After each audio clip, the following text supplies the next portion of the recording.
அன்பு உறவுகளுக்கு வணக்கம். அண்ணன் சீமான் அவர்கள் சேவன் திரைப்படத்துல நடிக்கிறதா ஒரு தகவல் வந்திருக்குது.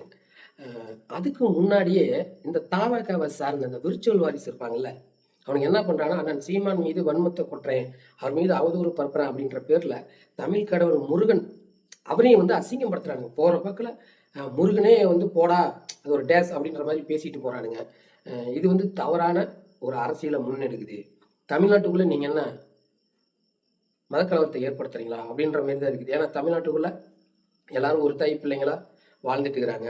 ஒவ்வொருத்தரும் ஒவ்வொரு கட்சியில இருப்பாங்க. ஆனா உள்ளுக்குள்ள உணர்வுன்னு தமிழன் அப்படின்ற உணர்வு இருக்கும். ஆனா காலங்காலமா நான் திமுக இருந்துட்டேன்பா, அதிமுக இருந்துட்டேன்பா அப்படின்ட்டு கடந்து போயிடுவாங்க. என்னதான் இருந்தாலும் அந்த திராவிட ரத்தம், அந்த அந்த கட்சி, அந்த சிவப்பு கருப்பு வெள்ளை அப்படின்ற மாதிரி அதிமுக திமுகவுக்கும் ஒட்டு போட்டே பழகிட்டாங்க. இன்னமும் பாதி பேத்துக்கு கருணாநிதி வாழ்கிறார், எம்ஜிஆர் வாழ்கிறார் அப்படின்ற நினைப்பிலேயே போய் ஓட்டு போட்டு வராங்க. அதுதான் உண்மை. ஆனா இதை தாண்டி இப்போ புதுசா வந்த இந்த நடிகர் கட்சி, நம்ம விஜய் கட்சி என்ன பண்ணுதுன்னா, இந்த விர்ச்சுவல் வாரிசை வச்சு ஒரு கட்டமைப்பை ஏற்படுத்துறாங்க. அண்ணன் சீமான் அவர்கள் மீது தொடர்ச்சியா அவதூறை பரப்புறது. அதாவது போன காலகட்டத்துல திமுக ஆட்சியில என்னென்ன அவதூறை பரப்புனாங்களோ அதை அப்படியே எடுத்து இப்ப இவனுங்க பரப்பிட்டு இருக்கிறாங்க. இதை தாண்டி இன்னொன்று என்ன பண்றாங்கன்னா, மதத்தை வச்சு பிரச்சனை கிளப்புறாங்க. அதாவது ஒருத்தர் தாவகாவுடைய ஆதரவாளர் ஒரு ட்வீட் போடுறாரு, முருகனையே நாங்க போடா அப்படி டேஸ் அப்படின்ற மாதிரி தான் பேசுவோம். இப்போ இந்த செய்வன் படத்துல வேற முருகன் கெட்டப்பிலேயே சீமான் நடிச்சு எத்தனை கெட்ட வார்த்தையை பயன்படுத்துற மாதிரி இருக்கும் அப்படின்ற மாதிரி பேசுறாங்க. இது ஒண்ணு. இன்னொன்னு, உங்களுக்கே தெரியும், சட்டசபைக்குள்ள நீதி அமைச்சர் எந்திரிச்சு எனக்கு தமிழ் கற்றுக் கொடுக்காதத எங்க பைபிள் கற்றுக் கொடுக்குது, நான் பிறப்பால் கிறித்துவன் அப்படின்னு மதத்தை அங்க தூக்கி பிடிக்கிறாரு. சரி, அவர் அவர் கிறித்துவரா இருந்துட்டு போறாரு, அவர் பிறப்பால் கூட இருக்கட்டும். ஏன்னா அவர் பிரிட்டிஷ் வம்சாவளியை கூட இருக்கலாம், ஆங்கிலேயரோட வம்சாவளியை கூட இருக்கலாம். ஆனா இந்த மக்களை ஆள்கிற தமிழ்நாட்டு முதலமைச்சர் இது தவறு அப்படின்னு சட்டசபையில தட்டி கேட்க வேண்டாம், அவருக்கு அறிவுரை சொல்ல வேண்டாம்.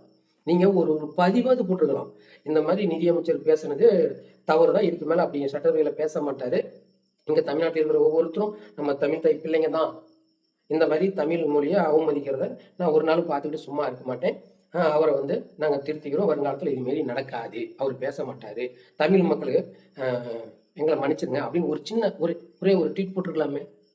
ஏன் போடலை? ரசிக்கிறீங்களா?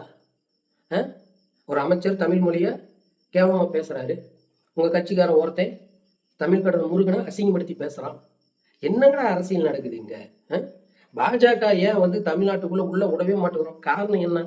அவ இந்து மதத்தை தூக்கி பிடிச்சாலும் தமிழ்நாட்டுக்குள்ள எல்லாரும் ஒரு தாய் பிள்ளைங்களா வாழ்ந்துட்டு வரும். இங்க பிறந்த ஒவ்வொருத்தரும் தமிழர்கள், விருப்பப்பட்டு ஒருத்தர் கிறிஸ்துவ மதத்தை ஏத்துக்கிறாங்க, இன்னொருத்தர் இஸ்லாம் மதத்தை ஏத்துக்கிறாங்க. அதுக்காக மதத்தை வச்சு பிரிக்க முடியுமா? நாம எல்லாம் தமிழர்கள் அப்படின்னு ஒன்னாங்க இருக்கிறோம். ஆனா இந்த இடத்துல இவர் நேக்கா நீங்க உள்ள மதத்தை வச்சு நாம் தமிழருக்கு எதிராக பதிவெல்லாம் போட்டுட்டு இருப்பீங்க. உண்மையாலும் கிறிஸ்துவ மதத்தை ஏத்துக்கிறான் பத்தியா ஒரு தமிழ் மகன், அவன் ஒருபோதும் இதை அனுமதிக்க மாட்டாங்க, இப்படி கேவலமான அரசியல் அனுமதிக்க மாட்டாங்க. ஆனா நீங்க கிறிஸ்தவர் அப்படின்ற போர்வைகளை ஒளிஞ்சுக்கிட்டு நீங்க தேவையில்லாத மத பிரச்சனையை தூண்டி விடுறீங்க. இதுதான் உங்க ஆட்சி மயிரா? பிறப்புக்கும் எல்லா உயிருக்கும் நாங்க வச்சிருக்கிறோங்க, நாங்க எல்லாத்துக்கும் சமமான ஆட்சி கொடுப்போங்க அப்படின்னு சொல்லிட்டு கேவலமான ஆட்சி செஞ்சுட்டு இருக்கிறீங்க. திமுக காரன் பேசுறான், கேட்டா அவனை திராவிடங்கிறான், எனக்கு கடவுள் நம்பிக்கை கிடையாதுன்றான், அவன் ஒரு கேடுகட்ட அரசியல் செய்யறான், அவனை விட்டுருவோம். ஏன்? அவன் அந்த காலத்துல கடவுள்னு ஒண்ணு இருந்தாதாண்டா நீங்களாம் தமிழர்ல கட்டுப்பாடோட ஒழுக்கமா இருப்பீங்க, நாங்க எப்படி ஆட்சி செய்யறது அப்படின்னு சொல்லிட்டு கடவுள்னு ஒண்ணு இல்லவே இல்லைன்னு அவன் சாதிச்சான். அதனால தப்பு தட்டா பண்ணலாம், கடவுள்லாம் கண்ணை குத்தாது காதை குத்தாது, இங்க கடவுளே இல்லைன்னு சொல்லி அவர் அரசியல கையில் எடுத்தான். ஆனா அதுலயும் சில பேரு கடவுள் நம்பி இருக்கிறாங்க. காரணம், கொள்கை பிடிச்சப்பங்க இருக்கிறான், திராவிட கொள்கை, அண்ணா பண்ண அந்த கொள்கை. இன்னமும் பல பேர் தலைமை ஸ்டாலினா உதயநிதி அதெல்லாம் தெரியாது, கருப்பு சிவப்பா நான் உதயசூர் சின்னமா ஓட்டு போடுறேன், அதிமுகல இன்னமும் எங்க அமைச்சர் வாழ்றாரு, ரெட்டலைக்கு நான் ஓட்டு போடுறேன். அதனால தானே ரெட்டலைக்கு சண்டை போட்டாங்க, சின்ன எனக்கு தான் வேணும்னு. இங்க தலைவர் எல்லாம் கிடையாது, அந்த கட்சி கொள்கைமையில எதுவும் கிடையாது. ரெட்டலையா சூரியனா அவ்வளவுதான். காலப்போக்கில் எல்லாம் மாறிடுச்சு கட்சி. அண்ணா காலத்துல இருந்த திமுக கிடையாது, அதெல்லாம் கடமை கண்ணியம் கட்டுப்பாடு இருந்துச்சு. அது ஏதாவது ஒண்ணு திமுக ஒட்டிட்டு இருக்குதா? ஒன்றும் கிடையாது, எல்லா யோகியத்தனும் பண்ணுவோம். என்ன பண்றது, காலங்காலமா அந்த உதயசூரனுக்கு ஓட்டு போட்டு தொலைச்சிட்டுமே அப்படின்ட்டு போய் போடுறாங்க, இந்த பக்கம் ரெட்டலைக்கு போட்டுமே அப்படின்ட்டு போய் போடுறாங்க. போய் வயசான கிளைங்கிட்டா எம்ஜிஆர் செத்துட்டாரா, ஆனா என்னது எம்ஜிஆர் செத்துட்டாரா அப்படின்னு கேட்கற அளவுக்கு தான் இருக்கிறாங்க அந்த பாட்டிங்களாம். இப்போ நான் திராவிடத்துக்கு மாற்றுன்னு சொல்லிட்டு உள்ள இவன் எப்படி திராவிடன் அப்படின்னு சொன்னானா, அது போல இங்க உள்ள திராவிட கொள்கையை ஏத்துக்கிட்டு நீ கிறிஸ்துவ மதத்துல இருக்கிற ரூட் மாபியா வச்சு நீங்க இந்த மாதிரி வேலை செய்றீங்க. தமிழ் கடவுள் முருகனை அவமதிக்கிறீங்க. சட்டசபையில ஒரு அமைச்சர் தமிழ் மொழியை அசிங்கப்படுத்துறாரு. நீ தமிழ் கடவுள் முருகனை அசிங்கப்படுத்துற. எந்த மாதிரிதான் மனநிலைமை நீங்க இருக்கிறீங்க? அப்புறம் பாஜகவுக்கும் உங்களுக்கும் என்னடா வித்தியாசம்? ஒண்ணும் இல்லையே, ஒண்ணும் இல்ல. அவன் இந்து மதத்தை தூக்கி பிடிச்சிட்டு ஒரு பெரிய அரசியல் செய்யறான். இப்ப நீங்க எல்லாரும் இந்த கிறிஸ்துவ மதத்தை வச்சுட்டு ஒரு அரசியல் செய்றீங்க. அந்த பக்கம் திமுக காரன் நான் திராவிடங்கிறான். அப்ப இந்த நாட்டுல தமிழனே கிடையாது. தமிழ்நாட்டுல தமிழும் கிடையாது. எல்லாம் மானங்கட்டு போய் திரியுங்கடா. எல்லாம் மானங்கட்டு போய் திரியுங்க. 1,70,00,000 வாக்கு செலுத்தினீங்க. செலுத்தி இப்ப என்னாச்சு? ஒண்ணும் கிடையாது. தமிழ் மொழியை பழிக்கிறாங்க, தமிழ் கடவுளை பழிக்கிறானுங்க. மக்கள் கொடுத்த வாக்குறுதி நிறைவேற்றல. திமுக கொண்டாந்த அதே திட்டங்களுக்கு பெயிண்ட் அடிச்சு வெற்றி திட்டம்னு சொல்லி ஓட்டுற. திமுக ஒரு மாடல் ஆச்சுன்னா தாவக ஒரு ரீல்ஸ் ஆச்சு. மற்றபடி இங்க ஒன்றும் மாறல. உங்களுக்கு ஏமாற்றம் தான். ஒரு தமிழ்நாட்டுல இருந்துகிட்டு ஒருத்தன் வந்து தமிழ் கடவுள் முருகனை அவமதிக்கிறான் அப்படிங்கிறப்ப அவன் மேல எந்த நடவடிக்கையும் கிடையாது. அமைச்சர் தமிழ் மொழியை அவமதிக்கிற அவர் மேலே எந்த நடவடிக்கையும் கிடையாது. அந்த கட்சி தலைவர் ஒரு மன்னிப்பு கடிதம் எதுவுமே தெரிவிக்கிறது இல்லை. நீங்களாம் எந்த மாதிரி ஒரு அரசியலை முன்னெடுக்கிறீங்க? கேவலமா இல்லை. இதுல உண்மையாலுமே தமிழ்நாட்டுல பிறந்த கிறிஸ்துவ மதத்தை ஏத்துக்கிட்ட எந்த ஒரு தமிழனும் இதை வந்து ஏத்துக்க மாட்டாங்க. இதை தாண்டி இங்க ஒரு அரசியல் நடக்குதுன்னா என்ன காரணம்? பணத்துக்காக பேசுறது. திமுக 1000 அயோக்கியத்தனம் பண்ணோம், அப்படிலாம் நாங்க எதுவுமே செய்யலையே அப்படின்னு சொல்ற மாதிரி அதே மாதிரிதான் இப்ப தாவாக்குள்ள ஒழிஞ்சிட்டு இருக்கிறானுங்க. இந்த ரூட் மாஃபியா இவங்களுக்கு கேவலமான வேலையெல்லாம் பார்த்துக்காங்க. ஏன்னா இதுக்கு முன்னால திராவிடம் அண்ணன் சீமான் அவர்கள் கேட்கிற கேள்விக்கு பதில் சொல்ல முடியாம தேனரிப்பி என்ன பண்ணுது?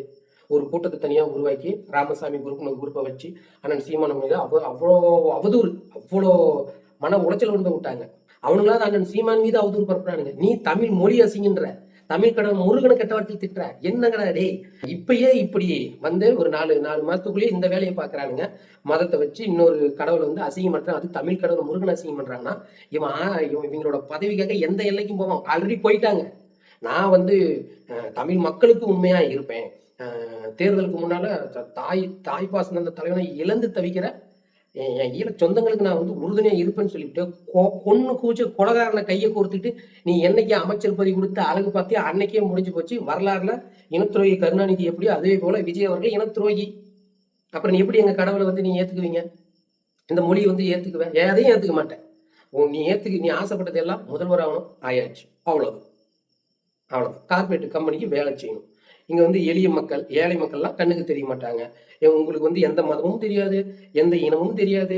மக்கள் எவ்வளவு கஷ்டப்படுறான், பசியோடுக்கிறான இல்லையா, நம்ம கொண்டாடுற திட்டங்கள் மக்களுக்கு கரெக்டா இருக்குமா, இல்ல மக்களை வந்து கொல்லுமா, அதெல்லாம் புரியாது.